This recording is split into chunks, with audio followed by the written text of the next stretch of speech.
ഞങ്ങളുടേതായ ഒരു തീരുമാനമാണ്. ഞങ്ങൾ ഒന്നിച്ച് കൂടായിട്ട് എടുത്തൊരു തീരുമാനമാണ്. അതിലൂടെയാണ് ഈ ഒരു എഡിറ്റ് നടന്നിരിക്കുന്നത്. അത് 2 മിനിറ്റും ചെറിയ സെക്കൻഡും മാത്രമാണ് ആ സിനിമയിൽ നിന്ന് മാറ്റിയിരിക്കുന്നത്. ഇത് വേറെ ആരുടെ നിർദ്ദേശപ്രകാരമൊന്നുമല്ല, ഞങ്ങളുടെ സ്വന്തം ഇഷ്ടപ്രകാരം തന്നെ ചെയ്തിരിക്കുന്നതാണ്.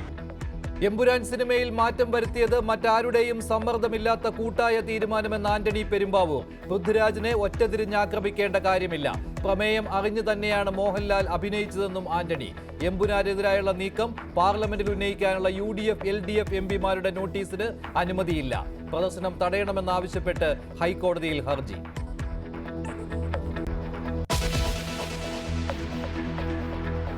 ആശമാരുടെ സമരം ശക്തമായി തുടരുമ്പോൾ കേന്ദ്ര ആരോഗ്യമന്ത്രിയെ കാണാൻ മന്ത്രി വീണ ജോർജ് ഡൽഹിയിൽ. ഉച്ചയ്ക്ക് ശേഷം JP നഡ്ഡയുമായി കൂടിക്കാഴ്ച.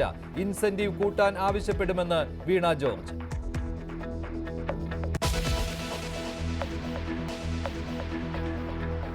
തിരുവനന്തപുരത്ത് കേരള യൂണിവേഴ്സിറ്റി മെൻസ് ഹോസ്റ്റലിൽ എക്സൈസ് റെയ്ഡ്. മുറികളിൽ നിന്ന് കഞ്ചാവ് പിടികൂടി.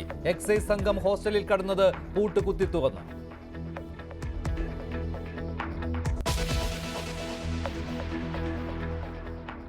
കോട്ടയം മാഞ്ഞൂരിൽ 9 മാസം ഗർഭിണിയായ യുവതി ഭർത്തൃവീട്ടിൽ തൂങ്ങി മരിച്ച നിലയിൽ. അമിത സണ്ണിയുടെ മരണത്തിൽ ദുരൂഹതയുണ്ടെന്ന് ബന്ധുക്കൾ. ഭർത്താവുമായുള്ള വഴക്കാണ് മരണത്തിന് കാരണമെന്ന നിഗമനത്തിൽ പോലീസ്.